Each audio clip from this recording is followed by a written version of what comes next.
Obama has never submitted a valid birth certificate, even though the Constitution of the United States says that in order to hold that office, you have to be a citizen of the United States. Period. So I just wanted to plant the seed in your mind. Is it really possible that this guy could be our first illegal alien president? Thank you.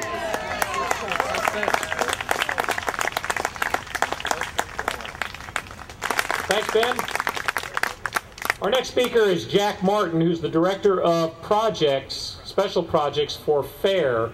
When I was in the General Assembly, I was very well acquainted with FAIR, the national organization to bring common sense to the question of illegal immigration. Jack joined FAIR in 1995 as a retired U.S. diplomat with consular experience. He has testified before Congress, the U.S. Civil Rights Commission, and the U.S. Commission on Immigration Reform, and has authored many studies on immigration issues. When I had the great honor of representing Prince William County in the state Senate, this, frankly, was ground zero in the national fight on illegal immigration. And I applaud your efforts and the efforts of your Board of Supervisors, but also we worked closely with FAIR to get common sense response to this difficult issue. So I give you Jack Martin. All right, Jack.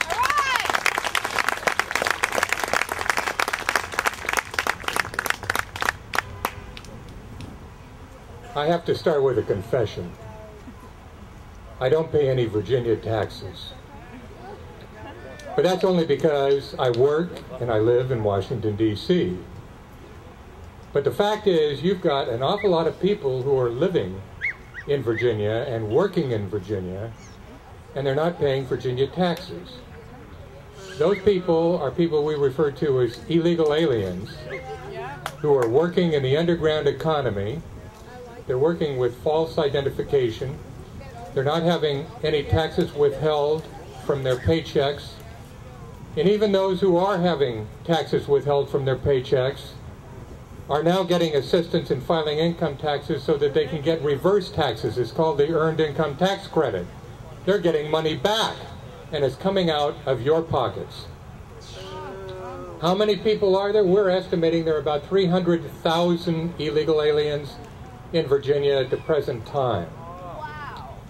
And we've done a study, and it's on our website. It's www.fairus.org.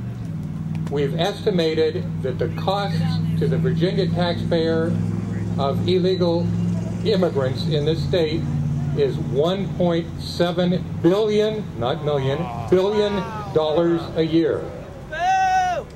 And most of that money is going for the education of the children of illegal immigrants.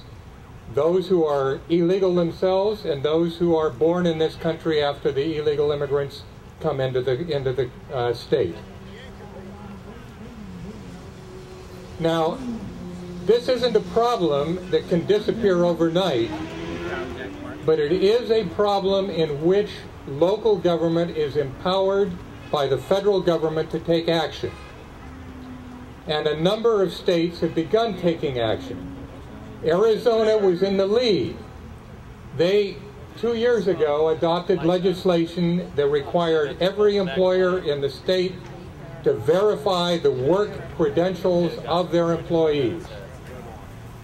That has been followed by South Carolina. It's being proposed in other states. It has been proposed in Virginia in 2007, and it got defeated in committee, a committee chaired by a Fairfax senator. That alone would go a long way towards stopping the illegal immigration of people settling in the state of Virginia the way that it is beginning to have an effect in Arizona, where it's been pioneered. It would have an effect over time of stopping those people who are working illegally when they try to change jobs because they get fired or they lose their job.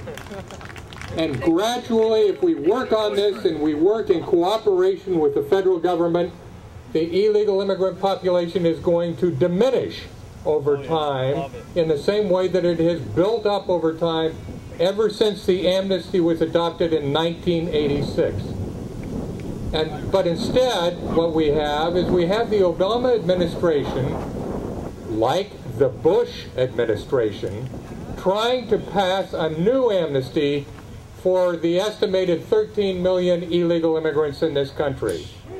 That makes no sense. All it does is it sends the message outside of the United States, y'all come, you get into the country illegally, you wait long enough, and there'll be a new amnesty for you.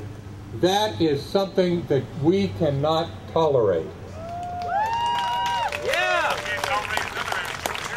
So I have simply two messages, because my message is very short. The first one is, your state government can do something about this problem that has been growing rapidly in the state of Virginia as it has across the country. There are actions that they can take to, principally, making all employers verify the work documents of all of their employees. That is perfectly legal. It's been pioneered. It's been challenged in the courts in Arizona. The courts have upheld the legality of doing it. Every state should be doing that, and every state's Senate and House of Representatives should be held accountable for adopting that measure. There are measures such as have been adopted here in this county that require cooperation with the federal government for anybody who falls into the hands of law enforcement authorities. That should be adopted county by every county across this country. That's the 287G program. In addition, number one, at the federal level, you should hold your representatives in Congress and in the Senate accountable for opposing amnesty and for adopting as a national standard the requirement to verify the work documents of all employees. Now, President Bush finally saw the light at the end of his term and adopted an executive order that said any employer that does business with the federal government must verify the work documents of the employees. As soon as the Obama administration came in, it suspended that executive order, so that has not gone into effect. It has continued to defer implementation of that executive order, saying that it needs to study that measure further before taking any action on it. That needs to be done as a minimum, and that can be done by executive order. Nobody has to get this through the Congress. So that's my message. At the state level, at the county level, at the federal level, we have elected representatives who are responsible to us, and the fact that they are not acting on our behalf is costing us a lot of money, and you need to hold them accountable. Thank you.